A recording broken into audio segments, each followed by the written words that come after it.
ഇതുപോലെ നല്ല ക്രിസ്പി ആയിട്ടുള്ളൊരു തക്കാളി മുറുക്കുണ്ടാക്കിയാലോ? അപ്പോൾ ഇന്നത്തെ വീഡിയോ അതാണ് കേട്ടോ. വളരെ സിമ്പിളായിട്ട് നമുക്ക് ചെയ്യാം. ചെറിയൊരു 4 മണി പലഹാരമായിട്ടൊക്കെ കട്ടൻ്റെയോ ചായയുടെയൊക്കെ കൂടെ കഴിക്കാൻ നല്ല ബെസ്റ്റ് കോമ്പിനേഷനാണ് കേട്ടോ. വീഡിയോ സ്കിപ്പ് ചെയ്യാതെ ഫുള്ള് കാണണം. ഇഷ്ടപ്പെട്ട ചാനലൊന്ന് ലൈക്ക് ചെയ്യും, ഷെയർ ചെയ്യും, കമൻറ്റ് ചെയ്യും, സബ്സ്ക്രൈബ് ചെയ്ത് സപ്പോർട്ടൂടെ ചെയ്യണേ. അപ്പോൾ താമസിക്കുന്നില്ല, നമുക്ക് നേരെ വീഡിയോയിലേക്ക് തന്നെ പോവാം.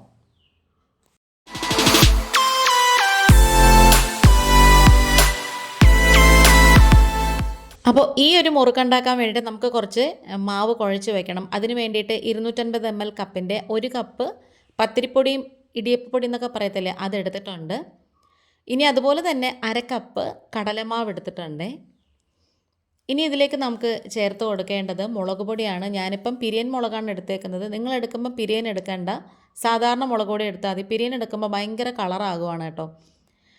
പിന്നെ നമുക്കിതിലേക്ക് പാകത്തിനുള്ള ഉപ്പും കൂടി ചേർത്ത് കൊടുക്കാം. പിരിയൻ്റെ മുളക് പൊടി ഏകദേശം 1 ടേബിൾ സ്പൂൺ എടുത്തിട്ടുണ്ട്. എരിവില്ലാത്തതുകൊണ്ടാണ് അത്രയും എടുത്തത്.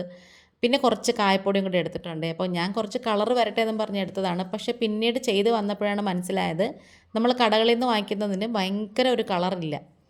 ഇനി ഇതെല്ലാം കൂടി ഒന്ന് മിക്സ് ചെയ്തതിന് ശേഷം നമുക്ക് മിക്സിയുടെ ജാറിലേക്ക് ഒരു 5-6 പുതിനയില ഇട്ട് കൊടുക്കാം. പിന്നെ 2 തക്കാളി എടുത്തിട്ടുണ്ട്. നന്നായിട്ട് പഴുത്ത തക്കാളി വേണം എടുക്കാനേ. ഇനി നമുക്ക് ഈ തക്കാളിയൊക്കെ മിക്സിയുടെ ജാറിലേക്ക് ഇട്ട് നന്നായിട്ട് അരച്ചെടുക്കാം. നിങ്ങൾക്ക് വേണമെന്നുണ്ടെങ്കിൽ തക്കാളി വേവിച്ച് തൊലി കളഞ്ഞിട്ടെടുക്കാം. പക്ഷേ അതിൻ്റെ ആവശ്യമൊന്നുമില്ല. നമ്മളിത് അരയ്ക്കുമ്പോൾ തന്നെ നന്നായിട്ട് ഇങ്ങനെ അരിഞ്ഞ് കിട്ടിക്കോളൂ.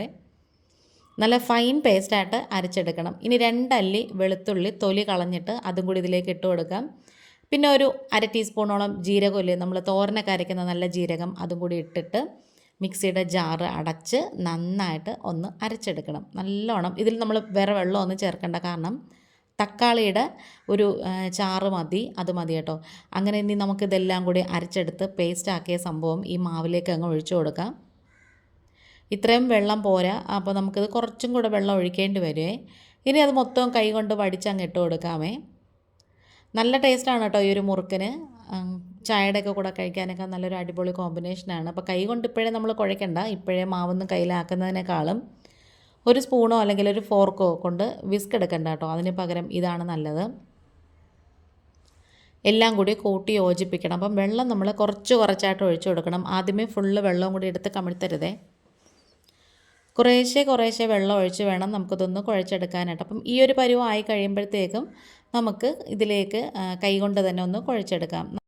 നല്ല മയത്തിൽ വേണം ഇത് കുഴച്ചെടുക്കാൻ. ഒരുപാട് ഹാർഡായിട്ട് കട്ടിയായിട്ട് ബലം പിടിച്ചൊന്നും കുഴയ്ക്കണ്ട. അപ്പോൾ ഉപ്പ് കുറവായിരുന്നുകൊണ്ട് ഞാനൊരു ഇച്ചിരി ഉപ്പും കൂടി ഇട്ട് കൊടുത്തു. പിന്നെ അതുപോലെ തന്നെ വെള്ളവും കൂടി കുഴച്ച് വന്നപ്പം കുറച്ച് കുറവാണ്. അപ്പം ഞാൻ കുറച്ച് വെള്ളവും കൂടി ഒഴിച്ച് കൊടുത്തിട്ടുണ്ടായിരുന്നേ. അപ്പോൾ ഈ ഒരു സമയത്ത് നിങ്ങൾക്ക് ഈ ചാനൽ കണ്ടിട്ട് ഇഷ്ടപ്പെടുകയാണെന്നുണ്ടെങ്കിൽ നിങ്ങളുടെ ഫ്രണ്ട്സ് ആൻഡ് ഫാമിലിക്ക് ഒന്ന് ഷെയർ ചെയ്ത് കൊടുക്കണേ. പുതിയതായിട്ട് വരുന്ന കൂട്ടുകാർ ആരെങ്കിലും ഉണ്ടെങ്കിൽ ചാനൽ സബ്സ്ക്രൈബ് ചെയ്തതിൽ ബെല്ലൈക്കൺ ഒന്ന് പ്രസ് ചെയ്തിട്ട് ഓൾ എന്ന ഓപ്ഷനും കൂടി കൊടുക്കണേ. എങ്കിൽ മാത്രമേ ഞാനിടുന്ന വീഡിയോസൊക്കെ നോട്ടിഫിക്കേഷനായിട്ട് നിങ്ങൾക്ക് കിട്ടത്തുള്ളൂ. ഇനി നമുക്കിതിലേക്ക് ഒരു അരമുറി ചെറുനാരങ്ങ എടുത്തിട്ടുണ്ടോ, അതിൻ്റെ കുരുവൊക്കെ കളഞ്ഞിട്ട് അതും കൂടി ഇതിലേക്ക് ഇട്ട് കൊടുക്കാം. പിന്നെ 1 ടീസ്പൂണോളം സൺഫ്ലവർ ഓയിലാണ് ഞാനിപ്പോൾ എടുത്തേക്കുന്നത്. നന്നായിട്ട് ചൂടാക്കിയിട്ട് അതും കൂടി ഇതിലേക്ക് ഒഴിച്ചു കൊടുക്കാം. പിന്നെ നമ്മളിതുപോലെ മുറുക്കിൻ്റെ മാവായാലും ബജിയുടെ മാവായാലും അതിൽ കുറച്ച് എണ്ണ ചൂടാക്കി ഒഴിക്കുന്നത് നമ്മളിത് വറുത്തെടുക്കുമ്പോൾ ഒരുപാട് എണ്ണ കുടിക്കാതിരിക്കാൻ സഹായിക്കേ. അങ്ങനത്തെ ഇത് ഞാൻ നന്നായിട്ട് കുഴച്ച് നല്ല പരുവപ്പെടുത്തി വെച്ചിട്ടുണ്ട്. ഇനി നമുക്കിത് റെസ്റ്റ് ചെയ്യേണ്ട ആവശ്യമൊന്നുമില്ല. ഇനി നമുക്ക് ഉപ്പും എരിവും പുളിയും ഒക്കെ പാകത്തിനായിട്ടുണ്ടോ എന്ന് നോക്കാം. അപ്പം എല്ലാം ഏകദേശം കണക്കായിട്ടുണ്ട്. ഇനി ഈ സ്റ്റാർ ഷേപ്പിൽ വരുന്നൊരു അച്ചുണ്ടല്ലോ, അതാണ് ഞാൻ എടുത്തേക്കുന്നത്. മുറുക്കുണ്ടാക്കാൻ അതാണ് എടുക്കുന്നത്.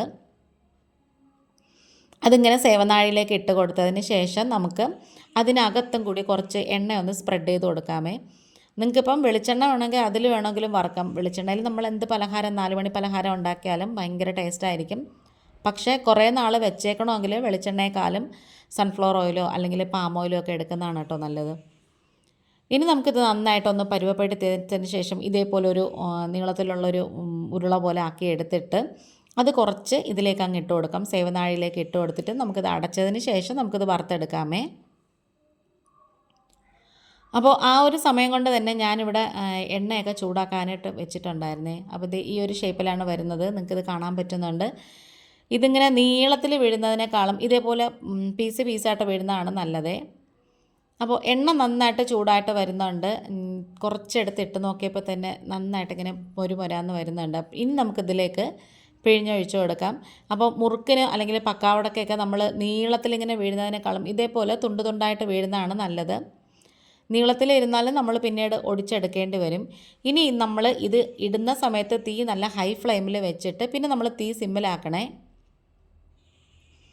ഒരു വശം നന്നായിട്ട് മൊരിഞ്ഞതിന് ശേഷം മാത്രമേ നമുക്ക് പതുക്കെ ഒന്ന് മറിച്ചിട്ട് കൊടുക്കാവൂ, അല്ലെങ്കിൽ ചീനിച്ചട്ടിയിൽ ഒട്ടിപ്പിടിക്കും. അതുകൊണ്ടാണ്. ഇനി നമുക്ക് തീ നല്ല ലോ ഫ്ലെയിമിലാക്കിയതിന് ശേഷം ചെറിയ തീയിൽ കിടന്ന് വേണം ഇതൊന്ന് മൊരിഞ്ഞ് കിട്ടാൻ. തിരിച്ചും മറിച്ചും നന്നായിട്ട് മൊരിയിച്ചെടുക്കാമേ. അപ്പം ഞാനിതാണ് നേരത്തെ പറഞ്ഞത്, പിരിയൻ മുളക് എടുത്തുകൊണ്ട് ഭയങ്കര ഒരു കളറായിപ്പോയേ. സാധാരണ മുളക് പൊടി എടുത്താൽ മതി, അതിനാവുമ്പം അത്യാവശ്യം എരിവും കാണും, ഇത്രയും കളറും കാണത്തില്ല. അങ്ങനെ അടുത്ത ബാച്ചും കൂടി ഞാനിതിലേക്ക് ഇട്ട് കൊടുത്തിട്ടുണ്ട്. അതും നമ്മൾ തിരിച്ച് മറിച്ചോട്ട് നന്നായിട്ട് ഇങ്ങനെ മൊരിയിച്ചെടുക്കണം. അപ്പോഴേ നമ്മുടെ കിടിലം തക്കാളി മുറുക്ക് ഇവിടെ റെഡി ആയിട്ടുണ്ട്. വൈകുന്നേരത്തെ ചായയുടെ കൂടെ കഴിക്കാനൊക്കെ നല്ല അടിപൊളി കോംബോ ആണ്. നമ്മുടെ വീഡിയോയും വൈൻഡപ്പ് ചെയ്യാറായി.